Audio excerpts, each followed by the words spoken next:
Hi, I'm Paul Stanley. Now, I'm the guest VJ here today. This is the week before Christmas, and I'm in the Christmas spirit a little bit early. I've got Sharon, I've got Lydia, Santa's helpers are here. What could be better than that? I'd be all alone without them.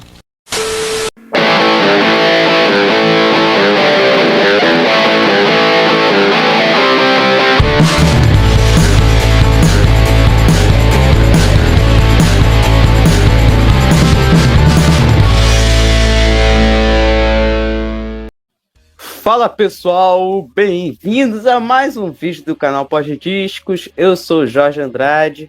Hoje estou aqui com meu amigo Gleidson Alves. Se apresente aí, Gleidson, novamente. Fala galera, olha, cá estamos novamente com um assunto que eu gosto, com um disco que dos top, fase top assim, ó. Que beleza, vamos lá. Enfim, vamos falar de um disco que está completando seus 40 aninhos nesse ano. A nossa banda da vida, que não é uma banda, né? É uma identidade, na verdade. Enfim, né?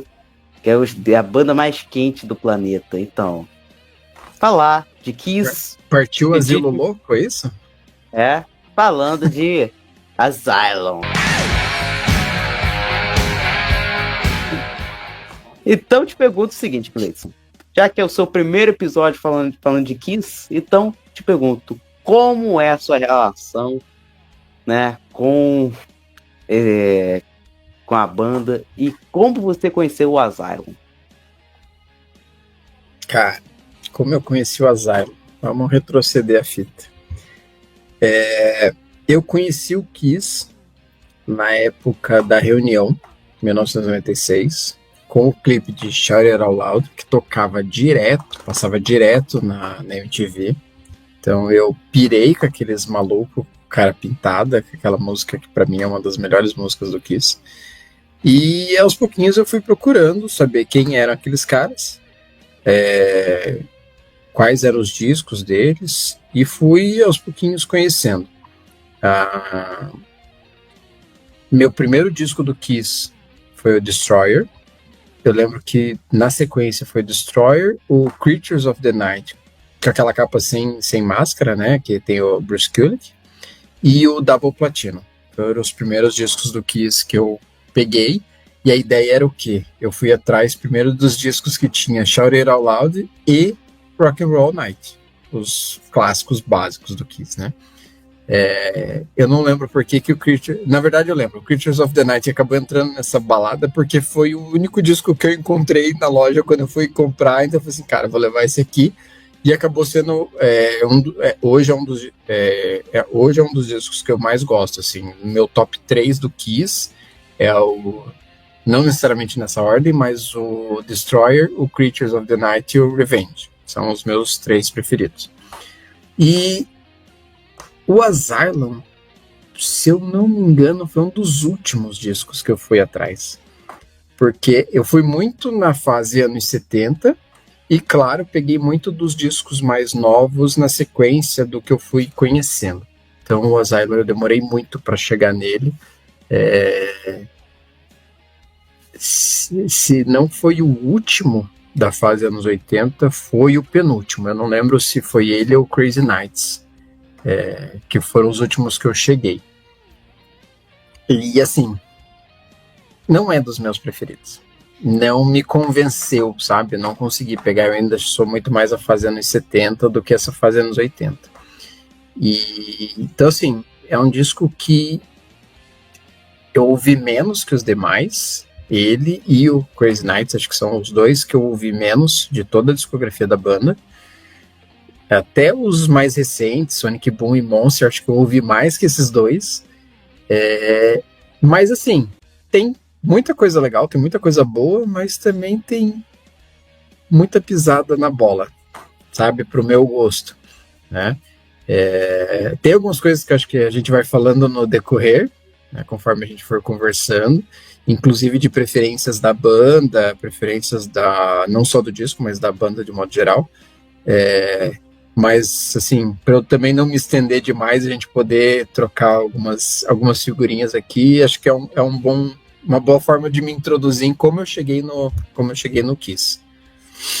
Enfim, eu já contei minha história com isso, então não vou repetir muito. Mas com Asylum, cara, eu não lembro bem, vou te falar bem assim. Eu lembro de ter conhecido muito de uma vez, né, por ser na internet e tal. Aí, mas eu me lembro que foi por conta dos 3 clipes, né? Que, do disco que realmente estão mais conhecidos, enfim, né? Wants to Be Lonely, Tis Up All All Night. Aí depois eu fui ouvindo, enfim, e foi o primeiro que eu adquiri dele sem a maquiagem. Porque antes eu tinha o Creatures, o Dynasty, o Dressed to Kill, o Hotter Than Hell, Destroyer e Love Gun. Né? E aí, fui adquirindo aí foi conseguir ter esse aqui, né? Que é o primeiro sem a maquiagem. Só que tem um problema. Aqui, quando eu adquiri um Zé Mané que vendeu, que eu nem sei como achar esse cara, pra eu falar as atrocidades que ele fez, a contracapa do encarte, o cara teve a audácia de colocar um adesivo aqui do logo do Kiss aqui. Aí se eu tentar tirar, vai rasgar, então tem que deixar aqui, né? Fazer o quê? A vida, enfim. Mas aí Menos mal, né? Ainda bem que é do Kiss. Pior se ele colocasse um adesivo totalmente aleatório ali. Ele coloca o adesivo do calcinha preta, né? Se pá, né? Sei lá. Eu vou contramão com você, Gleison, porque eu acho esse disco, dos discos da fase glam metal, é o melhor, na minha opinião. Eu acho que ele é muito mais consistente ali nas músicas, entendeu?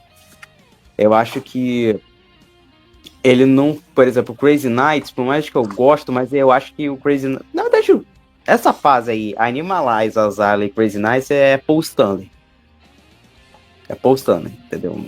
O Gene tá lá, mas assim, se você fizer, vai pegar as melhores músicas de cada forma, o disco solo do Paul Stanley é excelente, na minha opinião.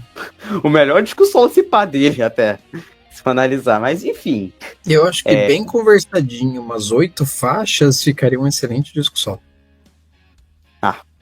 Pra mim, ficaria até nível pau a pau com 78, na minha opinião. Na minha opinião. Enfim. Mas, assim... Mas ainda eu curti, eu acho. Acho que ele tem músicas legais. Outras que eu vou falar um pouco, que eu não sou tão fã. Mas, assim, num todo, eu acho ele mais consistente, por exemplo, do que o Crazy Nights, no caso. Como eu falei, o Crazy Nights... Além do Crazy Nights ele ter 7 músicas do Paul e 4 do Gene... E das 4 só gosto de 2, né? Porque uma eu acho mais ou menos, e eu acho uma aposta que é não, né?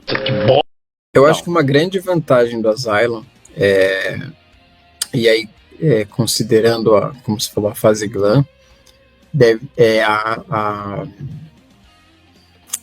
o Kiss tem incorporado o Bruce Kulick.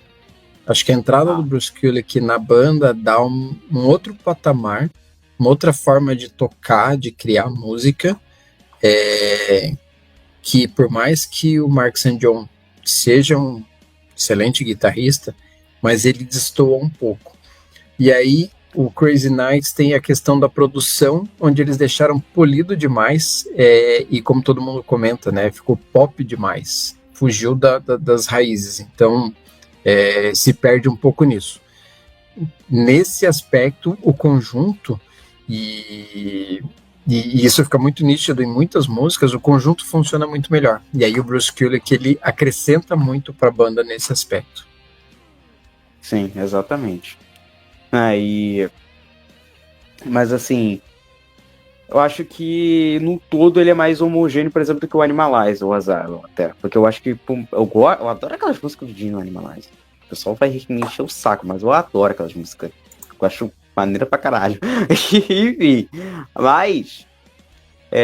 mas eu entendo que, beleza, o Paul que carrega ali o disco e tal, as músicas assim, mais bem bacanas ali.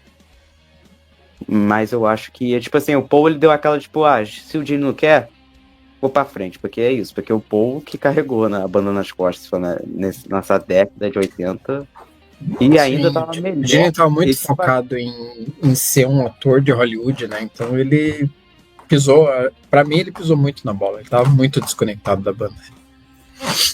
E ainda tava produzindo banda também, e por aí vai. o Paul realmente estava se dedicando muito mais. Muito mais. Sempre se dedicou, na verdade, né? Essa é a razão, né? O Paul sempre carregou o Kiss nas costas. Então, assim... E tava cantando ainda melhor do que antes. Você vê que o tipo de vocal dele na década de 70 para os anos 80, que é outro... E se for falar de Revenge e por aí vai, aí é outro nível, entendeu? Ali, cara, era Pelé, entendeu? Isso aí eu nem tenho que dizer, sabe? Então, enfim, acho que é isso que tem a dizer sobre esse disco assim como um todo. Mas falando da ficha técnica aqui desse disco, ele é o 13º álbum de estúdio da banda, lançado em 16 de setembro de 1985 pela Mercury, gravado no estúdio Electric Lady, que é o estúdio do Jimi Hendrix, que eles já gravaram várias vezes, o Right Strike Recording em Nova York. E produzido por Paul Stanley e Gene Simmons, que a gente sabe muito bem que isso é mentira, né? Porque o Gene Simmons só tá com o nome, né? Só bota o nome, porque ele... Você acha que o Gene tava lá produzindo? Porra nenhuma, né? Claro que não, né? No Animalize é a mesma coisa. O Animalize, aqui, eu tô aqui com o disco, acho que, aqui ó, é meio que coproduzido Gene Simmons. A gente não sabe muito bem o que é isso, né? Inclusive, diz que teve até meio treta com isso na época, porque Gene queria botar como ele fosse responsável, sendo que o Paul, ele olhou, porra, você não fazia nada, né? Quase nada aí no álbum, né? Então, ele que resolvia tudo sozinho ali. E do Azar, teve apenas um single, que é da música Tears of Fallen, lançado em 9 de setembro de 1985 apenas. Como a gente falar um pouco do que aconteceu antes de chegar nesse disco, o Kiss tinha lançado esse disquinho aqui, que é o Lick It Up, que é o primeiro disco deles sem a maquiagem, e depois daquela vinda ao Brasil, e aí o Kiss voltou ao estrelato novamente, porque eles estavam muito em baixas lá nos Estados Unidos.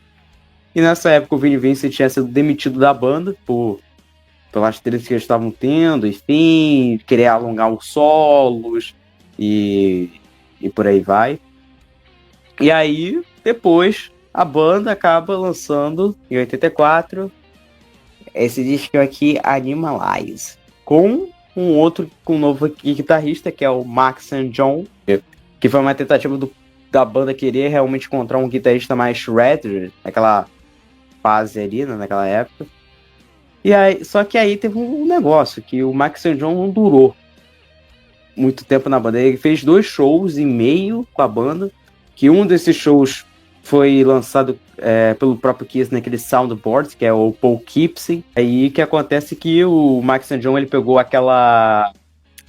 uma artrite reativa, né, que acaba impedindo dele de tocar guitarra. Então, aí ele falou, pô, vou ter que dar uma parada, enfim, de fazer show, e que já era complicado, na verdade, pro Paul Stanley mesmo, porque diz o Paul, essa autobiografia aqui, né, que é Uma Vida Sem Máscaras, ou Face the Music, que ele fala que o Max St. John era um cara que fazia um solo, e o Paul falava, tá legal, hein, faz de novo. E o cara fazia o solo completamente diferente. Aí o Paul ficava, tipo, que isso, cara? Aí o cara falou, não sei como reproduzir o solo, enfim. Então aí o Paul ficava puto. E ainda, pior ainda, que muito dos solos dele não tinha meio que um descanso. Então era aí ele tinha que emendar, tipo, sabe? Era algo complicado. Que eu vou falar uma polêmica aqui sobre o Max St. John. Eu acho que ele é um bom guitarrista, sim. Era, né? Porque já faleceu já há muito tempo já. Mas ele era um cara assim que... O cara... O cara, ele falou que nem sabia que era Kiss, que o lance dele era tocar jazz, sabe? Era um guitarrista assim, mais ele era mais Aldimeola, sabe? Se for analisar isso, entendeu? Ele era mais nessa praia, ele não era um cara que era o fã da banda, enfim, sabe? Meio que contratou muitas pressas, basicamente, pra analisar, sabe? Tipo, não era um cara que tentou se encaixar, entendeu? Sabe? Então, Não deu Aí, nem tempo, na verdade, né? Ele ficou pouco tempo, assim, não disse a que veio e não teve como também mostrar se era realmente, se ele ia se encaixar pra frente ou se ele ia falar assim, não, beleza, fiz isso aqui, não é minha praia, tô saindo, tchau, falou, valeu, né? Ficou muito numa execução que talvez tenha funcionado, eu acredito que pro álbum funcionou muito bem, mas que depois a gente não sabe o que seria. exatamente. E era meio complicado mesmo esse lance. Mas, o que acontece? Com esse problema do Max St. John, aí o Paul Stanley ligou pro seu amigo Bob Kulick. O que o Bob ele fez? Indicou o seu irmãozinho, né? O menino Bruce Kulick, né? Como substituto na turnê do Animalize. Que, inclusive, Bruce Kulick não só fez a turnê do Animalize, como o próprio disco ele toca em 2 músicas, que é Lonely is the Hunter e Mother High Hills. Essas duas músicas do Gene é o Bruce Kulick tocando, não é o Mark St. John, entendeu? E aí o Bruce Kulick fez a maioria dos shows da turnê Animalize ali diante. Tem uma declaração do próprio Bruce em que ele diz que durante os shows o Mark St. John estava ali do lado no palco. Ele ia com o Kiss, porque a ideia era o quê? Você vai ser um guitarrista substituto, né? O nosso guitarrista principal tá doente, a gente não sabe se ele consegue tocar ou não. Então chegava antes do show, eles iam lá ver se o Mark teria condições de tocar, o Mark dizia que não, e daí o Bruce entrava no palco e tocava, e o Mark estava ali do lado, né? O Mark St. John ficava ali do lado do palco assistindo, e o Bruce chegou a dizer que era esquisito, era estranho para ele estar ali tocando, sabendo que o cara que ele estava substituindo estava ali acompanhando, vendo como que ele estava tocando. Até que uma hora acostumou, e aí eles viram que não ia ter como o Mark St. John voltar, porque a artrite dele ia cada vez aumentando, né? E eles resolveram efetivar ele dentro da banda, fazendo com que o Asylum fosse o primeiro disco com o Bruce Kulick oficialmente como guitarrista do Kiss, né? Exatamente. Que, inclusive, chegou com tudo, se for analisar, porque já nesse disco já temos composições dele. Ou seja, não era um guitarrista que chegava ali que, não compunha nada. Era um cara, tipo, foi que nem o Eric Carr, até nesse sentido, quando entrou. Porque o mesmo que o Eric Carr tenha estreado no The Elder, mas ali então tinha composição do Eric ali, por exemplo. O próprio, até quando o Vini nem tava... Apesar que o Vini não tinha contrato, na verdade. Ele foi, tipo assim, ficou, mas não tinha contrato algum, né? Sabe? Mas ele compôs 3 músicas no Creatures e o Incrível quase inteiro, se for analisar. Sim, ele então, participou bastante, até porque ele fazia questão de se impor, né? O Vinnie Vincent, ele era... Nesse aspecto, ele era xarope, né? Ó, eu quero, e coloca minha música aí. Diferente dos outros que eram mais passivos, né? Tipo, não, tudo bem, se der pra colocar uma música minha, legal, né? O próprio Revenge, antes, depois, mesmo quando ele não voltou, mas ele compôs 3 músicas ali também. Entendeu? Então, você vê que é um cara que é compositor bom, apesar de ser um pilantra safado, mas enfim, mas o cara era foda nesse sentido. E também como guitarrista também, né? Eu acho que o pessoal deveria dar um certo valor pra ele também nesse sentido, mas enfim.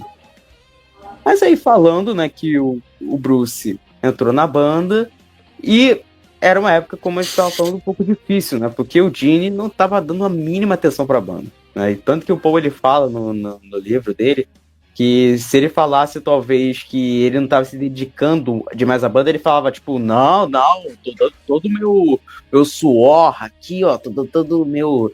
Sendo que... ele tava... O suor dele devia ser bem ralo nessa época, né? Porque nem suor, nem sangue, muito menos lágrimas. Muito menos fogo. Então... E assim, né, por ser um período em que eles estavam sem as máscaras, de certa forma eles acabavam precisando compensar no som, né, para bater de frente com as outras bandas ali da época dos anos 80, que era uma pegada muito diferente do que eles tinham passado nos anos 70, né. E dá pra ver que o Gene Simmons estava muito desconectado, né? Ele estava muito focado na carreira dele de ator em Hollywood, e isso fica muito claro nas músicas dele, né? No Faixa a Faixa até eu vou pontuar algumas situações ali, em que você percebe que o God of Thunder ficou para trás, né? Cadê aquele cara? Ele não aparece ali no disco. E tanto que, assim, e por mais que ele aparecesse lá, tivesse o crédito dele ali, mas ele só tava com o nome, porque, vamos lá, o cara fez um monte de filme que era famoso, é ruim, mas consegue ser uma boa sessão da tarde, porque você pode conseguir rir da ruindade que é. Tem um filme, que eu não sei se você viu esse aí, se chama Operação Star Groove, o nome do filme. Não, pra ser bem sincero, não vi nenhum dos filmes do Gene Simmons, nenhum. Então, esse filme aí, ele faz o papel de um travesti. Já começa a merda, né? Então, cara... Eu já vi fotos eu já vi, mas assim, assisti os filmes. Cara, é inacreditável ali. Tem um outro que é Exterminador Implacável, com o Rutger Hauer, que fazia o Blade Runner, Morte Pé de Cabra. Que ele era um vilão do filme que, ó... qual que é o nome do... É Want, Dead or Alive, que não é a música do Bon Jovi, tá, gente? É o nome do filme mesmo. Enfim. Ele fez o Runway também, por aí vai, né? Alguns... Runway também... é esse que é com o Tom Selleck? Não.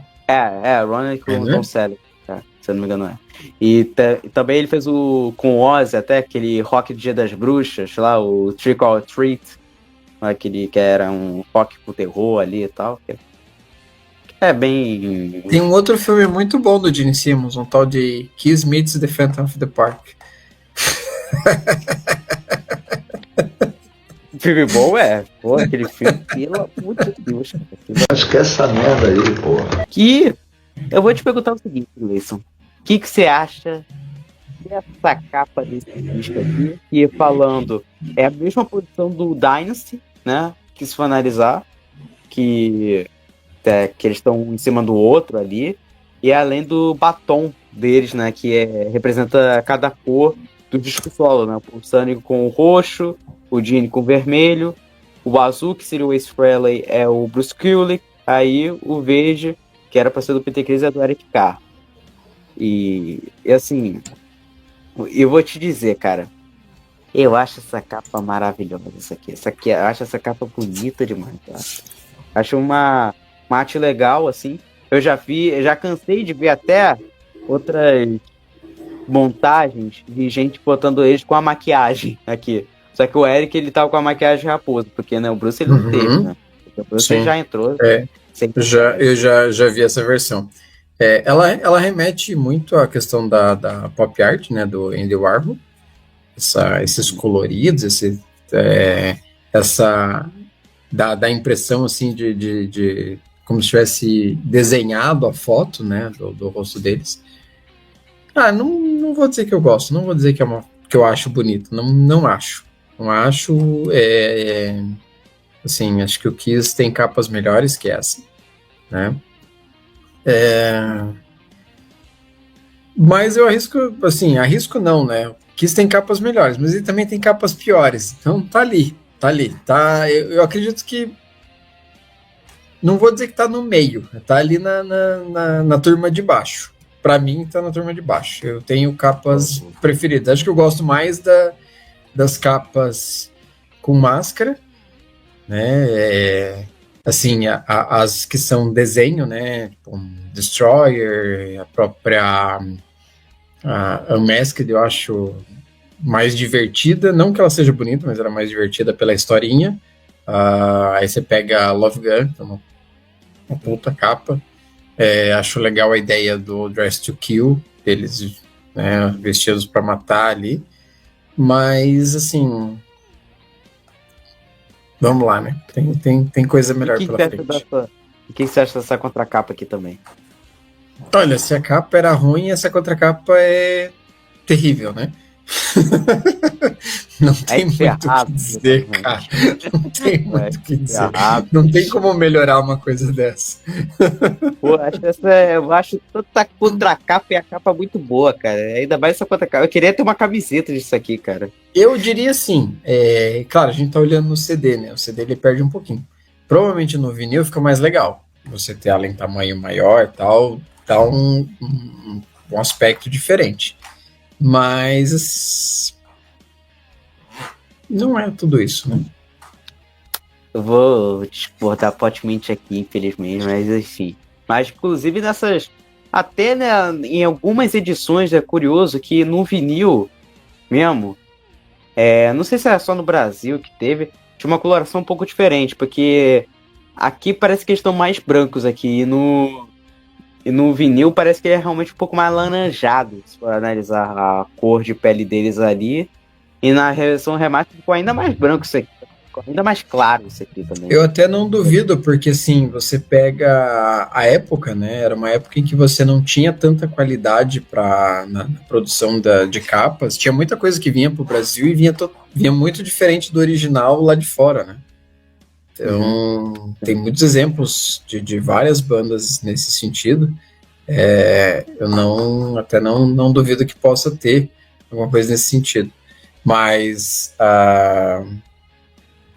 assim, para colecionador é legal pra caramba. Né? Para colecionador é legal pra caramba. Sim. E aí, vamos falar da formação do disco aqui. Paul Stanley, vocais, guitarra, base e baixo em Tears of Falling. Gene Simmons, baixo vocal. Bruce Kulick, guitarra solo e backing vocals. E Eric K, bateria, percussão e backing vocals.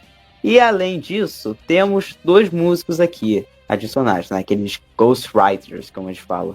Que é o Jean Beauvoir, que toca baixo e back vocals também nesse disco ele faz. Que já tinha tocado baixo já no Animalize algumas músicas do Animalize ele já tinha tocado. E também tem o Alan Swarzenbeck, que faz overdub de bateria nesse disco, assim como ele fez no Animalize, no The Elder, e também tocou no solo do Peter também. Aqui a gente ainda pega uma fase um pouquinho antes do teclado, né? Aqui ainda não tem o fantasminha, né? O Ghost Rider do teclado.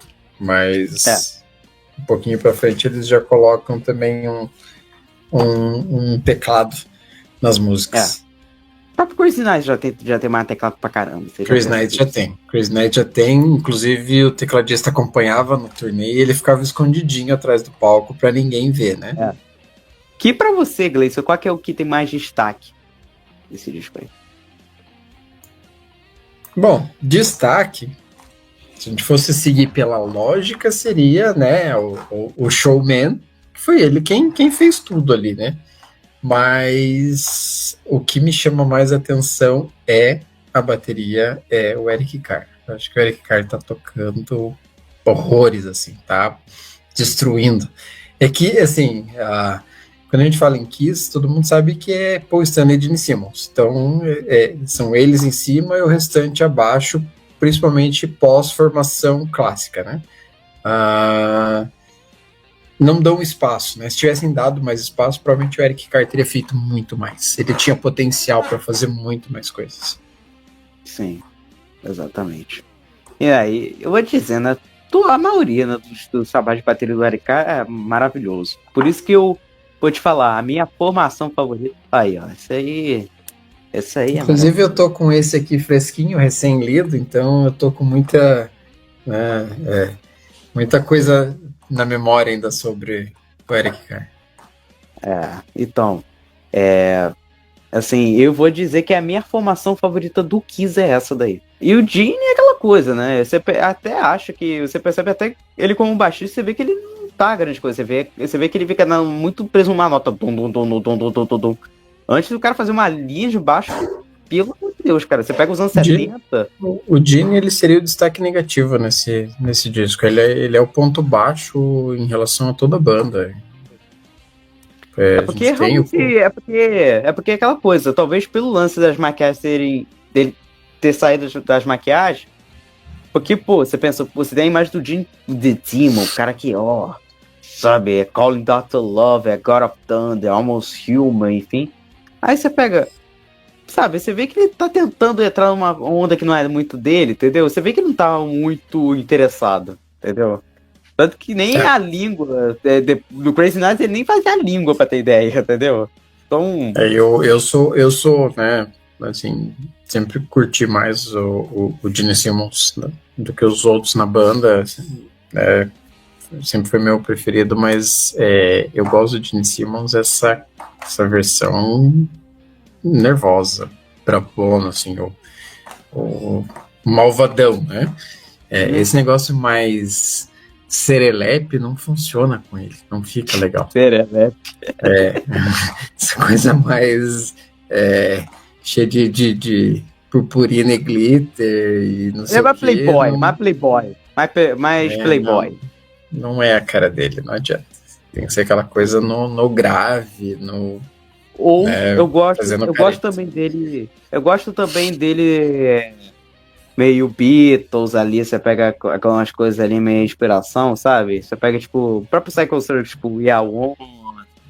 Eu gosto disso quando ele vai pra esse lado, porque ele foge um pouco do. Vai mais pro lado do disco solo dele, por exemplo, sabe? Quando ele vai pra esse lado, beleza, mas. Aí você entende como que é as coisas. Enfim. Mas. Antes de ir tipo, faixa a faixa, enfim, eu queria te perguntar uma coisa, Gleison, que nesse ano, né, em comemoração aos 40 anos, né, do Asylum, inclusive, até bem antes, até agora, do momento que você deve estar ouvindo, né, pessoal, esse episódio, eles lançaram aquele soundboard de um show da turnê do Asylum, porque uma coisa que dá para se dizer que essa turnê do Asylum é bem complicada, porque não há um registro bom, assim, com qualidade excelente em vídeo lançada. Por exemplo, o próprio Kizolos de volume 2, que é onde pegaria aquela fase que, depois do Amask até o Hot the Shade, antes do Revenge, ele não tem nenhum show do Asylum.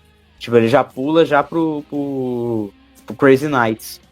Então, assim, esse show aí foi lançado há pouco tempo. O disco em questão é o Kiss of the Soundboard em San Antônio, em 1985, no caso desse show.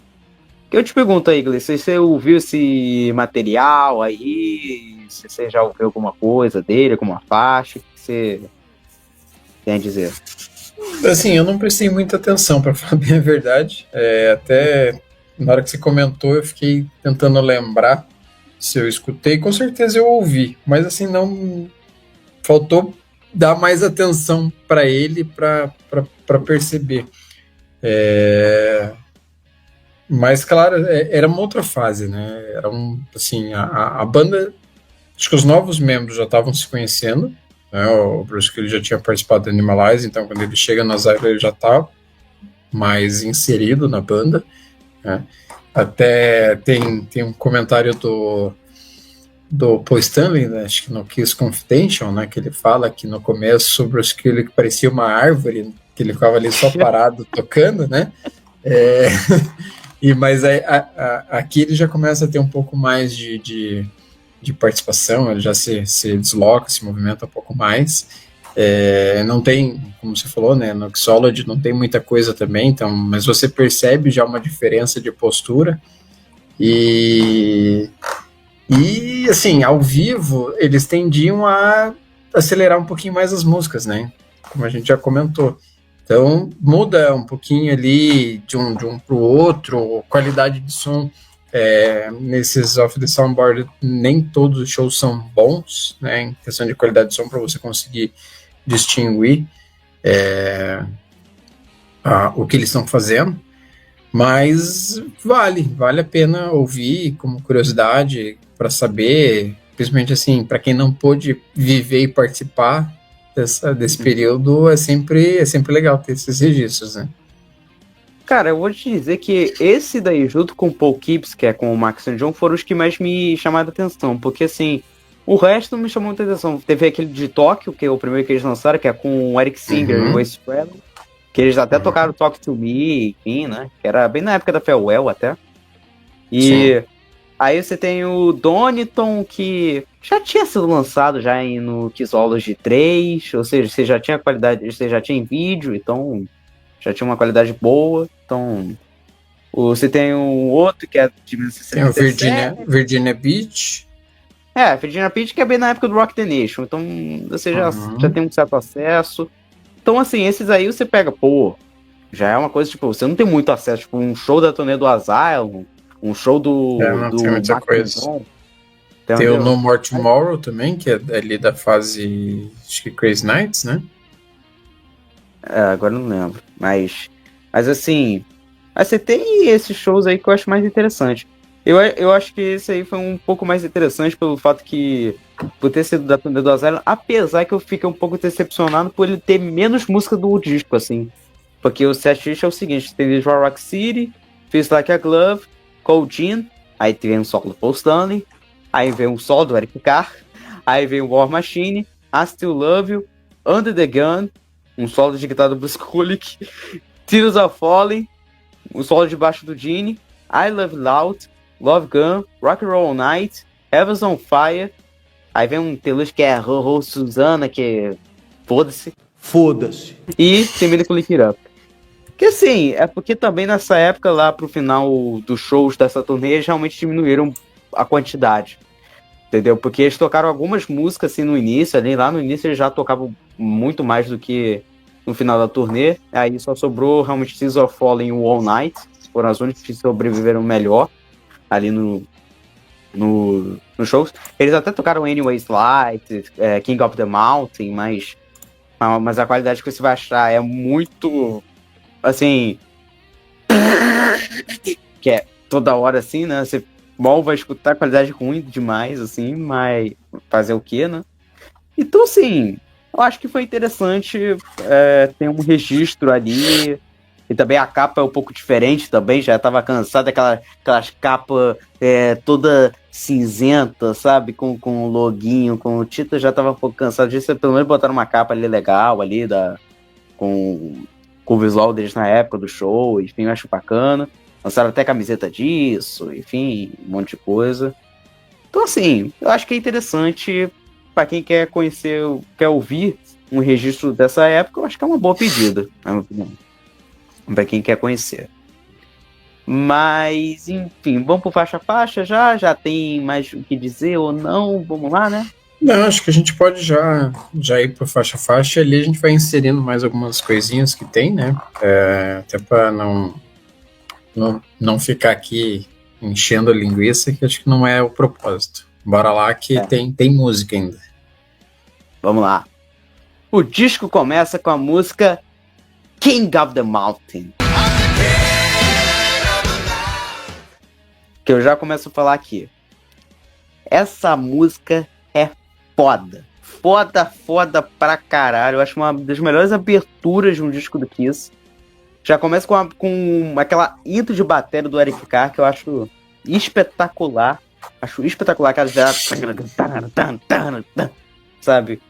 E é a composição do Bruce Kulick, inclusive. Então você já vê isso. O disco já começa com a composição do cara ali, entendeu? É dele com um Paul Stanley e mais alguém que agora eu não lembro agora. Só vendo no encaixe, né, pra saber. Mas, enfim. É com Desmond Child, que já compôs já com Kiss, já compôs com Bon Jovi, enfim. Mas, assim, acho essa música maravilhosa. É assim, o que você percebe que já nessa época eles começavam... Os três discos, eles começavam muito rápidos. Você pega Exciter, A Head Enough to the Fire, King of the Mountain, elas têm o mesmo estilinho. De começar já rápido, já no pé no acelerador, aquelas músicas mais fortes ali. King of the Mountain, acho que é um cartão de visitas já do Bruce Kulick, né? Como você falou, já que é uma composição dele também.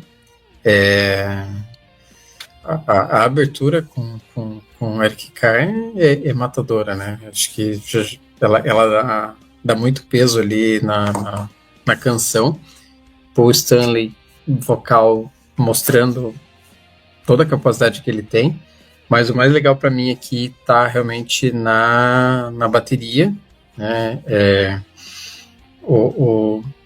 A Loreta, a irmã do Eric aqui no livro, ela comenta que era uma das músicas favoritas do Eric, essa música, né? E é engraçado, assim, eu acho que ela remete muito às músicas do Creatures of the Night. Ela retoma um pouco da característica daquelas músicas e acho que caberia muito bem lá. Acho que era uma música que ficaria muito bem lá. O próprio Eric achava isso, que ele achava que era uma música que tinha a cara do Creatures of the Night. Talvez ele tenha feito ela pensando nisso. Ela lembra um pouco o Danger. Ela lembra que ela é um pouco mais nessa linha, sabe?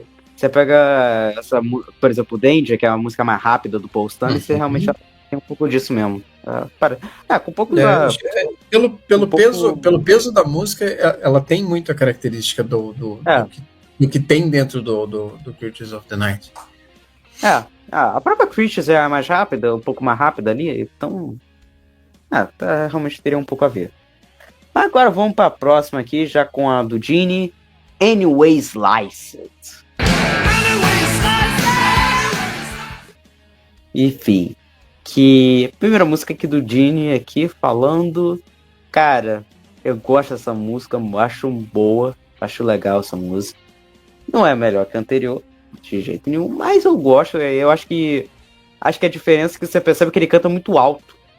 Você vê que eu acho que até deve ser, acho que não sei se é um dos motivos para ele não ter tocado essa música por muito tempo, porque ela é muito alta, ele fica cantando alto pra caramba, assim, parece que ele não tem um descanso, sabe? Você vê isso, sabe? E ela me lembra uns certos vocais, assim, na época do Genie pós-Creatures, que ele começou a cantar esse... Não um agudo, mas é tipo realmente cantar um pouco mais alto. Você vê, por exemplo, Nathan the Innocent, Young and Wasted, você vê realmente ele tem esse estilo até de cantar. Acho que ela caberia. Lembra um pouquinho mais, Eu gosto do refrão dessa música, né? Eu acho que ela, justamente por ela ser aceleradinha, né? Essa coisa mais que ele fica repetindo ali. Eu não acho que é uma grande música do Genie, mas ela me soa divertida, né, justamente por causa da levada dela.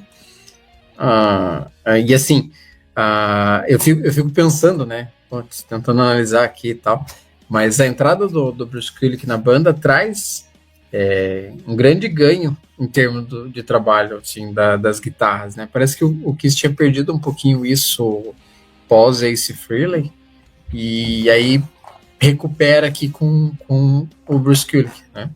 E aí junto com o Eric Carr ele dá um peso para as músicas. Eu acho que o principal, assim, que dá para perceber é que o conjunto fica mais pesado. Se perder um pouquinho disso ali no Lick It Up, no Animalize, você recupera no Asylum. Por isso que remete muito ao Creatures. O Creatures tem mais esse peso, né?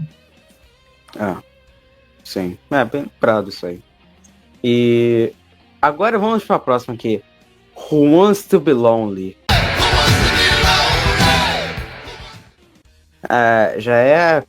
Tem um clipe que é maravilhoso, aquele clipe que postou ele andando no corredor, cara. Aquele clipe, nossa senhora, cara.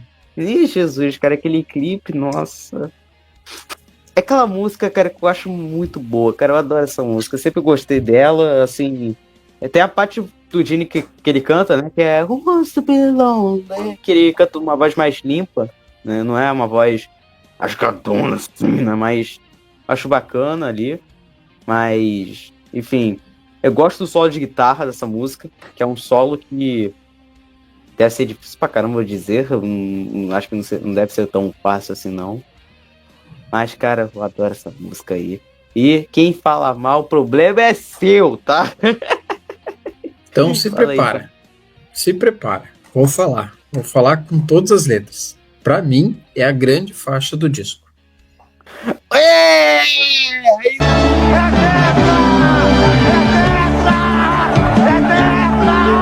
Você achou que eu ia desovar ela, né? Pra mim, ela é a grande faixa do disco.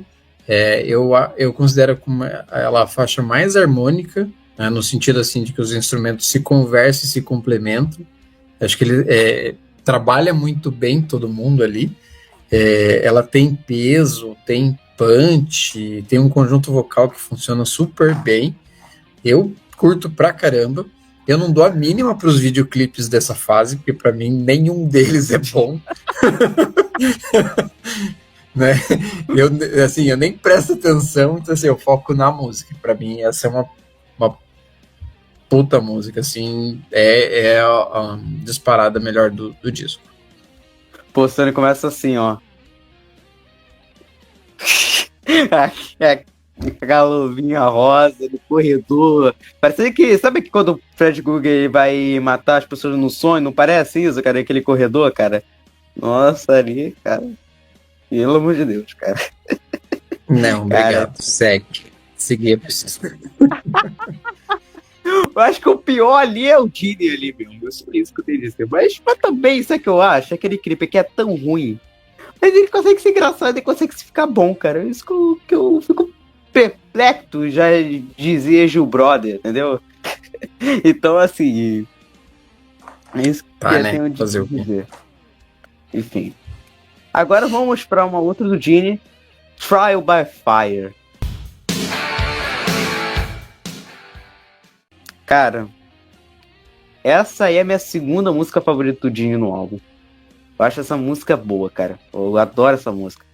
Ela, assim, eu gosto do Trial by Fire. Ah, cara, eu adoro, cara. Essa música eu gosto pra caramba. Cara, eu já sei que você deve falar mal dela, mas enfim, mas eu adoro essa música. Eu acho muito boa, muito boa. Não é a melhor do disco dele no disco. Tem uma outra que vai chegar mais pra frente que eu vou achar melhor. Mas enfim, mas eu gosto dessa música pra caramba.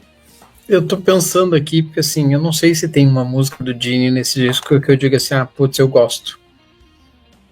Sei lá, eu tô tão acostumado com gostar de músicas dele que aqui, assim, eu não consigo ter nenhum destaque de música dele. São músicas ok, mais ou menos. Não sei, assim, o que eu percebo do Trial by Fire? Ela é mais cadenciada, parece que ele tá cantando mais sóbrio ou mais limpo, como você mencionou, né? Tem o Paul Stanley apoiando o vocal dele ali pra... Acho que funciona, né? Mas assim, não consigo ver nada demais na música. Ah, não lembra Lick It Up? Tipo... Não parece um pouco?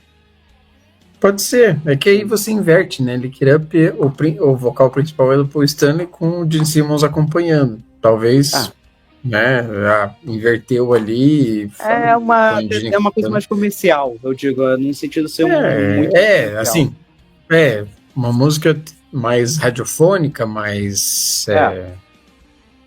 pop, vamos dizer assim, não no sentido de pop, mas de popular, de mais fácil de gestão, pode ser. E agora vamos para a próxima aqui, outra do Paul, I'm Alive. Se você tá vivo, eu não sei, mas acho que ele tava. E ele mostra isso e eu vou puxar à frente, porque é pé na porta já, ela já entra aceleradona, assim, frenético talvez, sei lá, mas eu canso um pouquinho no refrão. O refrão dela me cansa um pouco, mas eu gosto da dinâmica das estrofes. Eu acho que as estrofes funcionam muito legal, mas o refrão fica cansativo. Cara, eu acho que se essa música, ela poderia também abrir o disco, na minha opinião. Além de que Go Up The Mountain, ela poderia ser uma boa candidata. Ela lembra muito uma música do Animalize, Under The Gun, a Had Enough, ela lembra um pouco ali. Eu acho muito boa. Eu acredito que ela não esteja de início justamente para ela poder dar uma crescida no disco de novo, porque o Asylum, ele é muito altos e baixos, sabe? Eu acho que fica assim, ele é alto quando o Paul Stanley tá cantando, ele é baixo quando entra a música do Gene Simmons, então ele fica muito nesse sobe e desce, e aí talvez a ideia de uma live estar mais pro meio ali é justamente você poder jogar para cima de novo o disco. Sim.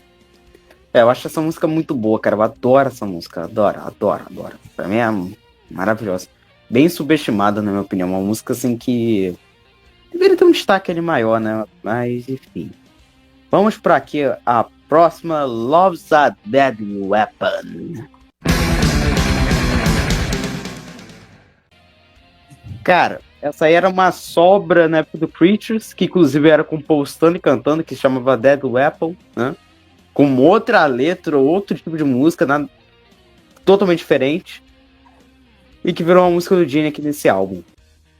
Cara, essa aqui é a pior, na minha opinião dele. Essa aqui é a segunda pior música. Ela tá candidata como a pior, cara. Porque, assim...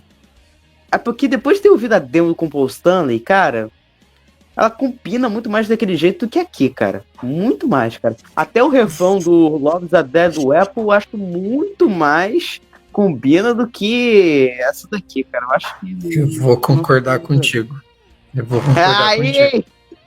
E eu vou, assim, ó, eu vou até meio que, assim, vou até meio que ler o meu comentário, o que eu coloquei para essa faixa, assim, ó. Ela me remete um pouco à fase menos inspirada do Kiss, ou do Gene Simmons, no Dynasty e no Unmasked. Aquela fase menos inspirada.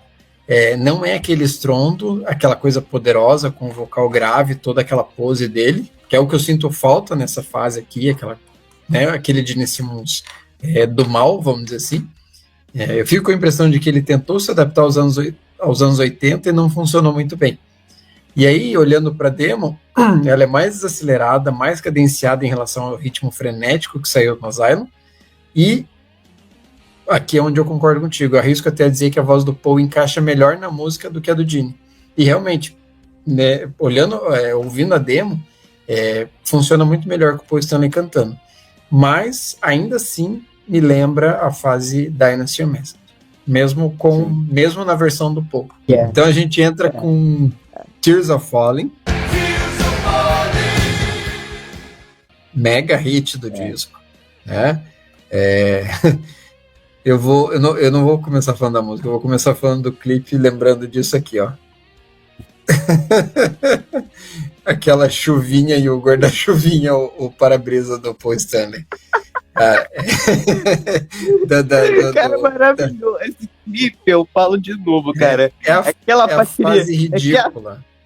Cara, aquela parte que ele pula ali, que nem um Tarzan, cara, que ele fica... Mano, é maravilhoso, cara. Quando ele dá lágrima... Quando o Bruce, ele tá tocando o solo, aí cai um monte de chuva, assim, nele, cara. Nossa, aquilo ali... É o Kiss mostrando como eles conseguem ser ridículos quando eles querem, mas tudo bem. Em relação à música, né, eu acredito que ela seja a mais conhecida do disco, né, justamente por conta do videoclipe, MTV e tudo mais, teve uma projeção muito grande, né, foi a primeira música que eu ouvi do Asylum, muito antes de conhecer o disco, justamente por causa da questão do videoclipe, né, eu não acho que ela é a melhor do disco, como eu falei, para mim, Once You Belong é muito superior, mas me remete à fórmula de Heaven's on Fire. A gente comentou, né, sobre algumas repetições, eu acho que ela me remete muito à questão da forma do Heaven's on Fire, no sentido de ter um refrão bem grudento e que fica na cabeça. E é por isso, talvez, que ela seja um grande hit. Ela é um pouco mais balada, se for analisar. Você percebe que ela é um pouco... Não é, tipo, uma balada lentinha, tipo, power ballad, mas é uma balada, é uma música, tipo... Ela tem uma parte alegre, mas também uma coisa meio...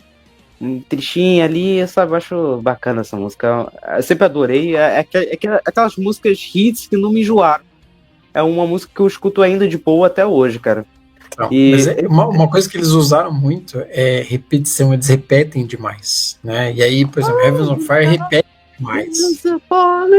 Tears of Falling também repete demais. Então você fica, justamente, pra grudar na tua cabeça, você não esquecer. Mas aí, cara, eles realmente... Foi a que mais sobreviveu mesmo. Essa aí é a sobrevivente, cara, porque até na época do Revenge eles tocaram essa música. Ela não entrou no Live 3, mas eles tocaram já. Eles tocaram, inclusive, se não na última turnê, numa das últimas. 2022 eles tocaram. Só em 2023 que eles tocaram essa pro Make Love. Então, o show que eu fui da End of the Rain Tour, eles tocaram, foi 2022. Eu tava tentando lembrar se foi nesse ou se foi no anterior. Então foi 2022, eles realmente eles tocaram, ou seja, é uma música que sobreviveu, né, dentro do setlist deles. Exatamente. Mas essa aqui é maravilhosa, cara. Eu acho o solo dela lindo. Adoro esse solo de guitarra, na minha opinião. E é a música chiclete do Kiss, cara. Essa aqui é aquela música maravilhosa. Eu adoro. Eu adoro essa música. Que tem o Paul Stanley tocando baixo nela, né? Vamos lembrar, né? Que é bem curioso isso, né? Enfim. Cara, eu adoro. E mano, quando ele faz esse negócio aqui, cara, meu Deus do céu, cara, isso aí, ó. Cara, isso aqui, meu Deus do céu, cara, Pra quem estiver ouvindo no Spotify, que bom que não dá pra ver. Pois é. Mas Cara, veja o clipe, vocês vão saber do que a gente tá falando. exatamente, assistem esse clipe. E agora vamos pra próxima. Vamos começar com a polêmica, então. Agora eu vou meter a polêmica depois. Secret Crew. É a minha música favorita do Gene, esse álbum. É a minha favorita. A minha é a minha favorita. Eu Bom, acho como ela... eu não tenho favorito, eu não vou contestar, né? Fique à vontade. Pô, você tá sendo tão maldoso com o Gene. Ele tava dando seu suor nesse disco, né? Tá, Aquele suor. nossa, tava suando em sauna, né? Ele tava na sauna, no mínimo. O cara tava batalhador, sabe? Enfim. Cara, eu adoro essa música, eu acho muito boa. Que eu não sei se você viu que eu te mandei de um cara. Isso aí já faz muitos anos que o cara fez isso. Que ele pegou essa música e fez uma versão estilo anos 70, estilo Rock and Roll e Love Gun. Botando até o tecladinho do Christine 16 nela e tal, sabe? Tipo, aquela. Até daria pra ser uma música naquela época que eu achei bem legal, inclusive, esse negócio aí. Que o cara fez até maquiado, inclusive. Uhum. Então, como eu disse, assim, eu não tenho uma preferida do Gene, tá? Nesse disco. Putz, não tem. Mas nessa audição eu considero essa música como a melhor performance dele no disco. Acho que realmente é a melhorzinha, né? Não é uma baita música, mas ela parece melhor trabalhada. Ela parece estar mais... Ele soa como se estivesse mais presente na música. Como eu falei, ele tá...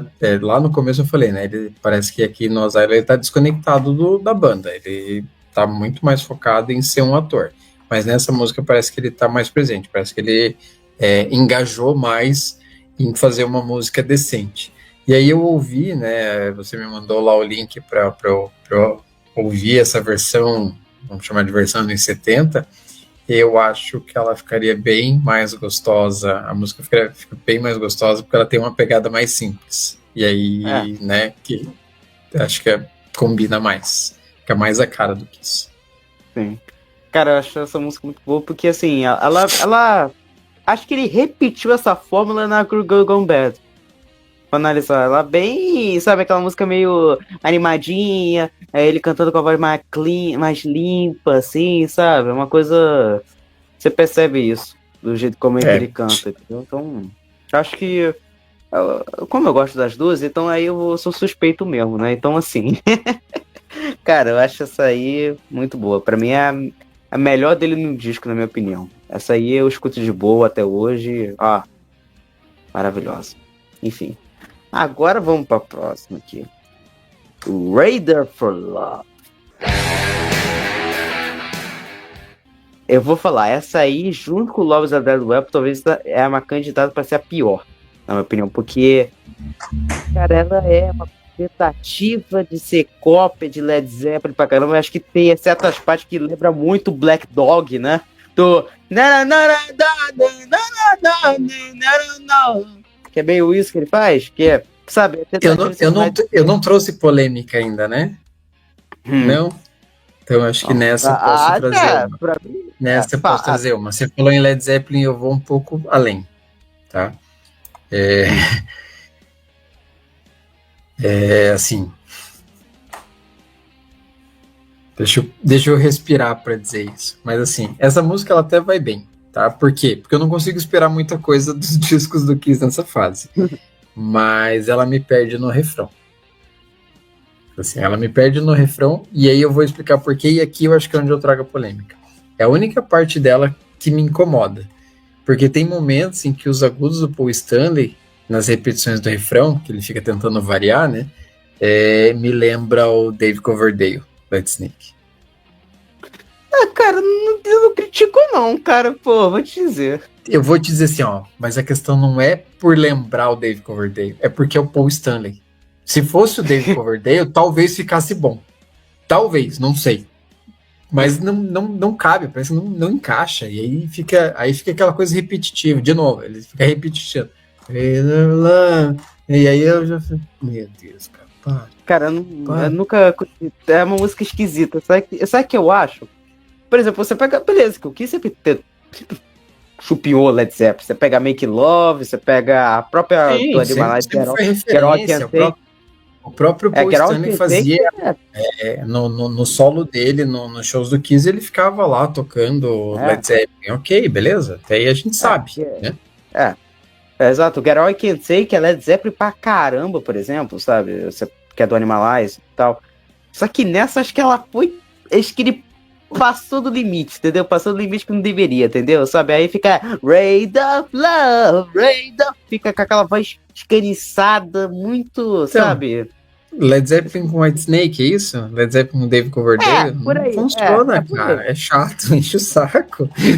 Inclusive, o White Snake já também tenta... Que inclusive o White Snake já tenta copiar Led Zeppelin em algumas músicas dali pra frente dos anos 80, então... Mas assim, só que o Dave Coverdale dentro do White Snake, eu acho que beleza, funciona, eu gosto pra caramba. Mas aqui, essa versão Paul Coverdale, não, pra mim, não pega. Paul não vai. Coverdale, eu gostei desse negócio. Paul Coverdale, já tá. Essa fase aqui, essa David Stanley, aqui, né? É o David Stanley. não vai, pra mim não vai. Não dá. Me desculpe quem estiver ouvindo e tenha uma opinião diferente disso, mas pelo menos dessa última vez, ouvindo pro podcast, pra esse episódio, eu fiquei com isso na cabeça, martelou e não. Mas aí é nem te critico, não, porque ela é muito fraca, na minha opinião. Eu acho ela muito, muito, muito fraca, cara. Acho que é a música de final mesmo do disco, eu acho que é a música que. Então, mas aí a gente entra no que eu falei desse sobe e desce do disco, entendeu? Ele é irregular nesse sentido. Ele tem músicas que são legais, que são pontos altos, e músicas que são pontos baixos. E acho que até por isso eu acho que ele fecha muito bem com a próxima faixa, que é o All Night.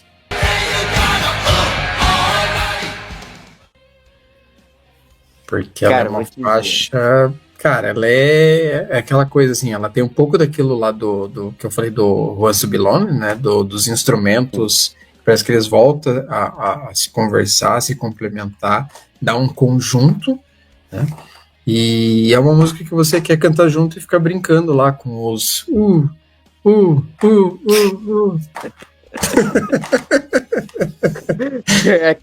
Ele faz isso aí, cara.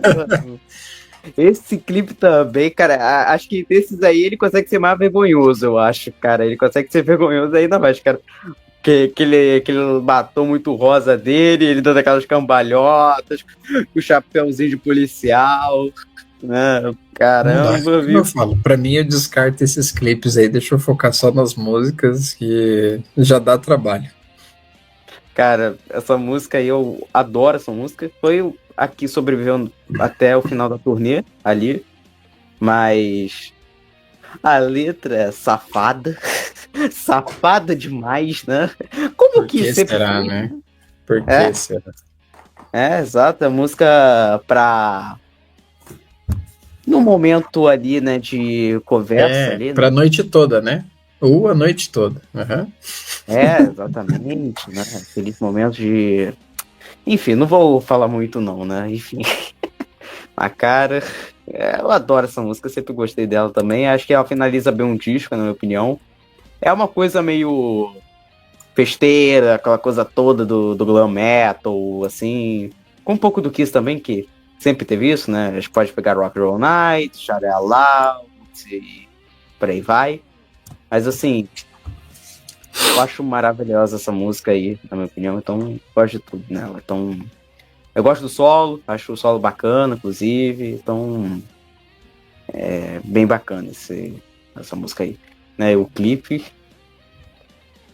Quem quiser assistir pra tirar certas risadas é até legal. Mas se você quer assistir achando que vai ter coisa boa, aí eu falo, não, meu amigo. Tá? Só pra quem é muito fã mesmo vai saber quem eu tô falando. Enfim. Mas, enfim, Gleison, considerações finais sobre Asylum e nota de 1 a 5. Bom, considerações finais. Se você é fã de Kiss, curta o disco, né? É mais um, sim, tem vários momentos excelentes, tem vários pontos baixos também, mas é um disco do Kiss, eu acho que é muito válido. Se você não é fã do Kiss, ouça, mas aí eu vou te dizer assim, não ouça uma vez só, ouça 2, 3 vezes, não precisa ser em sequência, mas ouça mais de uma vez para você tentar assimilar um pouquinho. Conta pra gente o que achou desse som. Não é dos piores discos do Kiss, mas não, para mim também não tá entre os melhores, né? Eu não quero dar uma nota muito baixa, mas também não quero dar uma nota muito alta. Eu vou dar um 3.8, para não dizer que eu dei 3 e também não dar 4. Vai ficar ali. Ficou no meio termo, né? Tipo, ficou que nem Caetano Veloso. Ou não, né? Porra, pelo não amor tá de na média, vou deixar um pouquinho acima da média ali, mas não é dos meus, como eu falei, não é dos meus favoritos.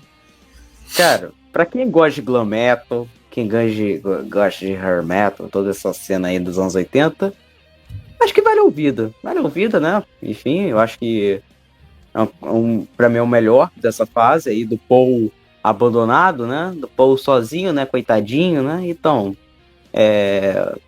acho que é o melhor desse aí. Paul Stanley. Pois é. Exatamente. Paul Stanley.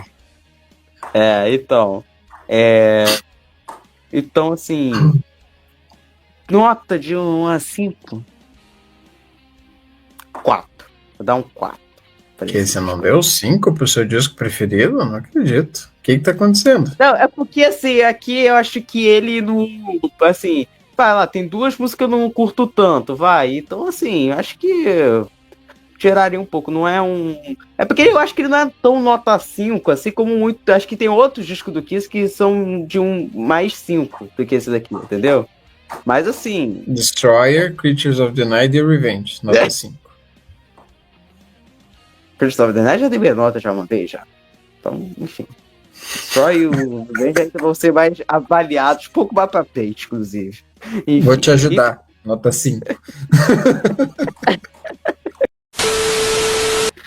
Então é isso, pessoal. E agora se despede aí, Gleison, antes de mim, e fala um pouco aqui que agora está planejando um pouco pro próximo ano, né? Porque vou dizer aqui, já para quem esteja ouvindo esse episódio, que esse vai ser a última review desse ano, lançada aqui. Gravamos antes porque, né? A gente tem essa... Tô com uma mania dessa de gravar com antecedência, mas enfim, né? Mas... Fala aí, Gleison, que a gente tem mais a pensar dos próximos projetos pro ano que vem, discos a ser resenhados, fala um pouco aí, se despede e tal. Isso é recado. Bom, pessoal, obrigado por acompanhar a gente até agora, né? Eu sei que teve bastante abobrinha aqui, mas pior do que os clipes do Kiss dessa fase, com certeza não devem ser, né? Esperamos vocês aí nos próximos episódios. A gente está programando muita coisa legal aí. Tem algumas bandas no nosso radar para sair aí nos próximos meses. A gente está organizando, está pensando em várias coisas, até para fugir um pouquinho do de sempre, né? E espero que vocês continuem com a gente, mandem aí seus comentários, digam aí o que estão achando, para que a gente continue evoluindo sempre. E obrigado, Jorge, mais uma vez pela companhia, e vamos em frente, até a próxima.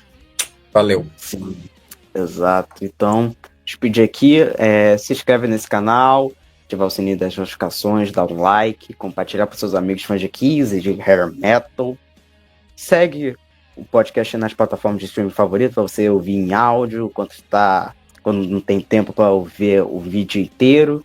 Então, também, quem quiser entrar no grupo de WhatsApp pode entrar para bater papo, enfim, sobre os episódios, sobre as coisas que a gente gosta de música, por aí vai.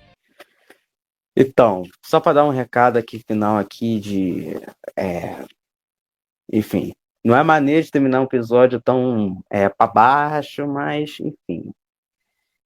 Eu vou dedicar esse episódio aqui para um grande amigo meu que infelizmente houve a sua partida aí, já faz uns meses, já faz um pouco já, né, no momento que esse episódio já está sendo lançado, que é o grande Paulo Castro, né, que fazia cover do Gene, que era um cara que colecionava muitos itens relacionados à banda, e participou desse canal 2 vezes, falando sobre Kiss, obviamente, o episódio sobre o Creatures of the Night e o Dressed to Kill. Fica dedicado, então, esse episódio aqui a ele, e eu vou mandar também um abraço aqui para Amanda Basso, também, que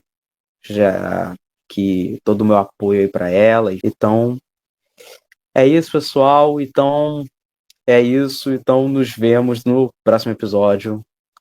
Até mais.